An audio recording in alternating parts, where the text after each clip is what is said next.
Is there advice you can give to young kids that are living through a shitty situation of any sort, a tough life? Find a thing you like. Try to find a thing that you really enjoy. Try to find a thing that you're passionate about. Like an activity? Yes. For me, early on, it was drawing. It was illustrations. It was comic books. I wanted to be a comic book illustrator. And then it went from comic book drawing and illustrations to martial arts. So, but it was just another thing that I was very, very passionate about. That was my vehicle out of my dilemma. That was my vehicle out of my own anxiety and trauma and my own issues and insecurities. And find something. Find a thing that you genuinely enjoy, because getting good at things you genuinely enjoy is extremely beneficial for young people, because it lets you know that, like, everybody thinks they're a loser. Every young person thinks they're a loser. At least a young person in the situation I was at. I didn't know I wasn't a loser until I started winning, until I started doing martial arts. Martial arts taught me that, like, I could get better at stuff, that I wasn't really a loser. I just was someone who was, like, in a fucked up situation. But you could channel all that energy that you have as a young person into something and get better at it. And then all of a sudden people admired me. I was like, this is crazy. So I went from being someone who was incredibly insecure and basically a failure to someone who was really successful at this one thing that was very dangerous, that other people were scared of. And that gave me immense confidence and also a real understanding of the direct correlation between hard work and success. And also an understanding that you can't listen to people. Because even my parents didn't want me to do martial arts. They didn't want me to fight. They didn't want me to do stand-up. There's like, you have to understand who you are, and then in the face of other people's either criticism or, you know, lack of faith in your ability to succeed, you push through, and there's great benefit in that. And then you realize that you can kind of apply that to other things in life. You can apply that to critics, you can apply that to social media commentators, you can apply that to a lot of things. And I don't think people are happy if they don't have puzzles and complex tasks and things that are interesting to them, whether it's an art project or whether it's learning something completely new like stand-up comedy.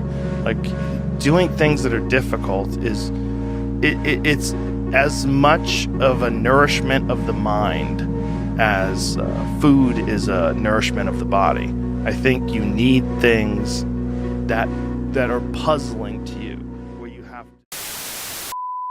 All right, guys, well, you just saw the back workout. I had to actually come home, and yeah, I have a light because the house is dark, and honestly, the lighting outside, it kind of does a good job.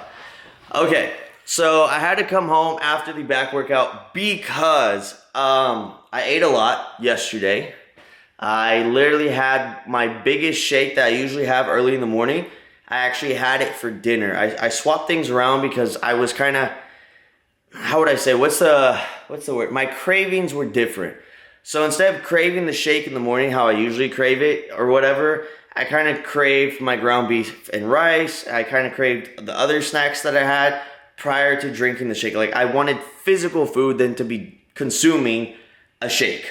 So I left the shake at the very end of the day, but right before I went to sleep, went to work out, had a good workout, thankfully. The problem was that I felt so bloated during the workout. I literally, shit you not, I had to fart the whole time. So I was gonna record the outro for the back workout, and I'm wearing the same thing because obviously I didn't record the outro for the arm workout that you guys just watched, which I will post here. But yeah, so I rushed home. I obviously had to go to the restroom. It was a great workout. And yeah, I hope you guys enjoy that video. I'm going to try and explore different ways of creating content because I have been waking up a little late. So obviously the whole cinematic of driving to the gym, and then I'm not going to take my slider, because if you guys watch this video, The one that I feel like was actually very cinematic, I took my slider, and obviously it's a 48-inch slider. It's 4 feet long. It's too big. And I can't do that. I mean, I could, but it's too much commotion at the gym. I already get looks with just recording. I don't know if it's because people were just curious why I record, or if they're just haters, but at the end of the day, fuck them.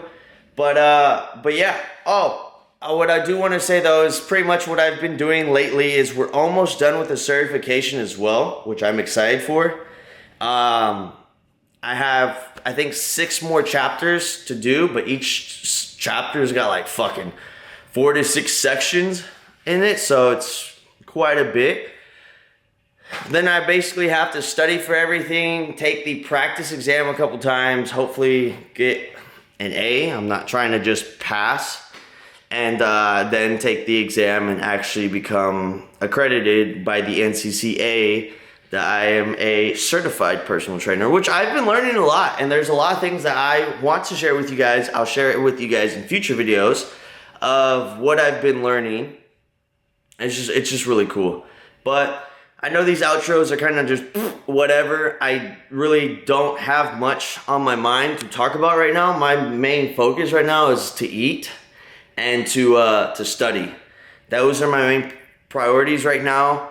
And I know I was gonna stay consistent with the videos, so I'm gonna try my best to go ahead and put these out as soon as possible. So I hope you guys enjoy today's video. Smash the like button, leave a comment down below. Hope you are chasing your goals. If you are chasing your goals, tell me what your goals are down below, and I'll see you guys in the next one. Peace.